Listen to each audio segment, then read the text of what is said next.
IndiGo airlines కీలక నిర్ణయం తీసుకుంది. విమానాలు రద్దయి తీవ్ర ఇబ్బందులు ఎదుర్కొన్న ప్రయాణికులకు పరిహారం చెల్లించేందుకు సిద్ధమైంది. ఈ మేరకు ట్రావెల్ వోచర్లు ఇవ్వాలని నిర్ణయించింది. డిసెంబర్ 3, 4, 5వ తేదీల్లో టికెట్లు రద్దయిన ప్యాసింజర్స్కు 15,000 రూపాయల విలువైన వోచర్స్ ఇవ్వనుంది ఇండిగో సంస్థ. ఏడాదిలో ఎప్పుడైనా వీటిని ఉపయోగించుకునే అవకాశం ఉంటుందని సంస్థ వర్గాలు వెల్లడించాయి. FDTL నిబంధనల్లో ఇండిగో విఫలం కావడంతో డిసెంబర్ 2వ తేదీ నుంచి ఆ సంస్థ విమాన సర్వీసుల్లో తీవ్ర అంతరాయం ఏర్పడింది. వేల సంఖ్యలో ఇండిగో ఫ్లైట్స్ రద్దయ్యాయి. ఎయిర్పోర్ట్స్లో ప్రయాణికులు నరకయాతన పడ్డారు. 10 రోజులైనా ఈ సంక్షోభం ఇవాళ్టికి కొనసాగుతూనే ఉంది. ఇండిగో సంక్షోభంతో పౌర విమానయాన శాఖపై తీవ్రస్థాయిలో విమర్శలు వెల్లువెత్తాయి. రామ్మోహన్ నాయుడు రాజీనామా చేయాలని విపక్షాలు డిమాండ్ చేశాయి. ఈ క్రమంలో యాక్షన్లోకి దిగిన DGCA ఇప్పటికే ఇండిగో సర్వీసులో 10% కోత విధించింది.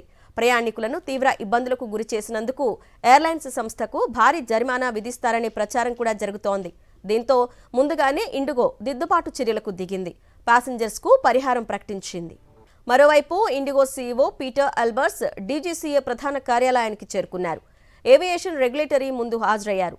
పూర్తి డేటాలో రావాలని ఇండిగో CEOకు నిన్న ఆదేశాలు జారీ చేసింది DGCA. ఎయిర్లైన్స్ సంస్థ ప్రస్తుత కార్యకలాపాలు, రీఫండ్, బ్యాగేజ్ రిటర్న్ తదితర అంశాలపై వివరణ ఇవ్వాలని ఆదేశించింది. ఈ నేపథ్యంలోనే DGCA ఆఫీస్కు వచ్చారు ఇండిగో CEO పీటర్ ఎల్బర్స్.